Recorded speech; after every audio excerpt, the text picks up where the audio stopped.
Chairman साहब, आपके marriage home को आज प्रशासन द्वारा ये आप ये भूल जाइए, ये मैरिज होम है।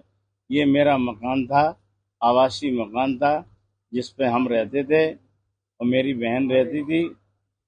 और यह जमीन हमने जो है प्रत्येक कई लोगों से बेनामे से खरीदी है। कहीं हमने 1 इंच भी जमीन नहीं घेरी है। इस जमीन की पूरी तरह संक्रमणी थी। एक एसडीएम साहब आए थे, शिवदयाल जी, उनने हमारी भूमि को असंक्रमणी कर दिया, जबकि जमीन संक्रमणी है। यह जमीन पहले तुलजाराम की थी। तुलजाराम के बाद उनके बेटे सूबेदार के पास आई। सूबेदार के पास से जो है ये आई है राम दुलारे के पास। राम दुलारे के पास आई है और कई लोगों के पास।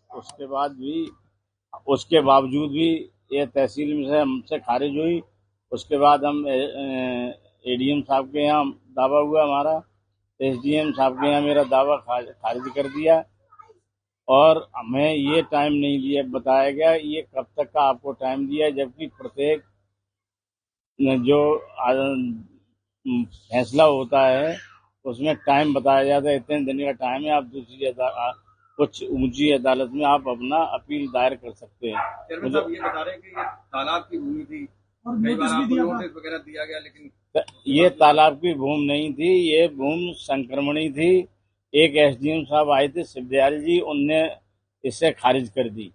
उसके बाद ये तालाब में दर्ज कर दी गई है। प्रशासन का कहना है आपको नोटिस दिया था खाली करने के लिए, लेकिन आपने मुझे कोई नोटिस नहीं दिया गया, न मुझे समय सीमा दी गई। और मेरे पास सबके बैनामे हैं जिन जिन से मैंने खरीदी है। चेयरमैन साहब एक सवाल है आपसे, इस समय चूंकि खैर सीट खाली हो चुकी है, चुनाव होना जल्दी, और आप समाजवादी पार्टी के चेयरमैन भी और उनके मुखिया से काफी करीबी है आपकी, क्या लगता है ये कहीं राजनीतिक की वजह से तो नहीं कार्रवाई? 100% राजनीतिक द्वेष से तोड़ा गया है मेरा आवास। और इस तरह के करल में 14 तालाब है, किसी के ऊपर कोई कार्रवाई नहीं की गई। एक व्यक्ति विशेष जो हमसे जलता है, ईर्ष्या रखता है, उसी ने मेरी, जो हमसे चुनाव में हार चुका है और चौथे नंबर पे आया है और अलोकप्रियता की पराकाष्ठा पे जी रहा है, उसे व्यक्तिगत रंजिश मान के उसने मेरे प्रति ये कार्रवाई करवाई। शिकायत तो उसी व्यक्ति ने की थी सबसे पहले, आपने? उसी ने की है, और वो किसी का प्रिय नहीं है और भाजपा का भी प्रिय नहीं है।